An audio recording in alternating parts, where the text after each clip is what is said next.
दादा अपने गायों को चराकर शाम को वापस घर लौट रहा होता है। तभी एक प्रेग्नेंट गाय का तबीयत खराब हो जाता है और वह गिर जाती है। दादा आगे होने के कारण उसे नहीं देख पाता और वह वापस घर आ जाता है। बेचारी गाय का दर्द से बुरा हाल हो गया था, उसके अंदर चलने की ताकत नहीं थी। धीरे धीरे शाम हो गया और बर्फ पड़ने शुरू हो गया और ठंड के कारण कांप रही थी। उसी ठंड के बीच गाय ने 2 नन्हे बच्चों को सही सलामत जन्म दिया। तभी उसी रोड पर मुन्ना अपने बकरियों को चराकर वापस घर लौट रहा था। मुन्ना गाय और बच्चों को देखकर उसके अंदर दोनों के लिए दया आ गया। मुन्ना गाय के लिए अपने सारे बकरियों से एक घर बनाता है। फिर मुन्ना दोनों को ठंड से बचाने के लिए घर में ले आता है। वह गाय और बच्चों के लिए पीने का पानी खड्डे से भरकर ले जाता है, लेकिन गलती से पानी में एक मेंढक चला जाता है और गाय अनजाने में उसे पी लेती है। अगले दिन सुबह होते ही सभी लोग अपने अपने घर के लिए लौटने लगते हैं। तभी रास्ते में आते समय मेंढक का जहर शरीर में फैल गया और गाय का पूरा शरीर धीरे धीरे मेंढक का बन जाता है।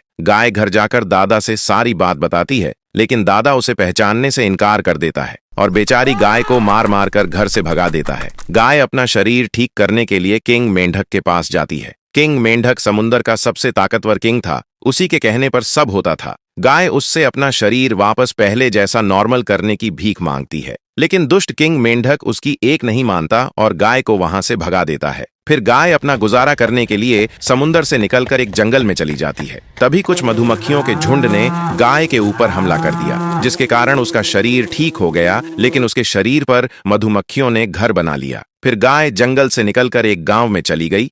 गांव के लोग उसे देखकर हैरान हो गए। फिर गांव वालों ने मिलकर एक मीटिंग किया और गाय को अपने पास रखने का फैसला किया। फिर गांव वाले मिलकर भटकती हुई गाय को अपने साथ घर ले आते हैं और उसके लिए स्पेशल अलग से रहने के लिए एक घर बना देते हैं। लेकिन एक दिन गाय ने ढेर सारा शहद दे दिया और गांव वाले खुश हो गए। उसके बाद धीरे धीरे पूरा गरीब गांव सबसे अमीर शहर बन जाता है। दादा न्यूज में अपनी गाय का कमाल देख रहा होता है और अपना इरादा बदल देता है। उसके बाद दादा गांव वालों को डरा धमकाकर उसे अपने घर ले आता है। फिर वह गाय को जबरदस्ती दांत कर उसे शहद देने के लिए कहता है, लेकिन गाय बोली, आप लोग लाइक सब्सक्राइब करके कमेंट में बताओ, मैं शहद दूं या गांव वापस चली जाऊं।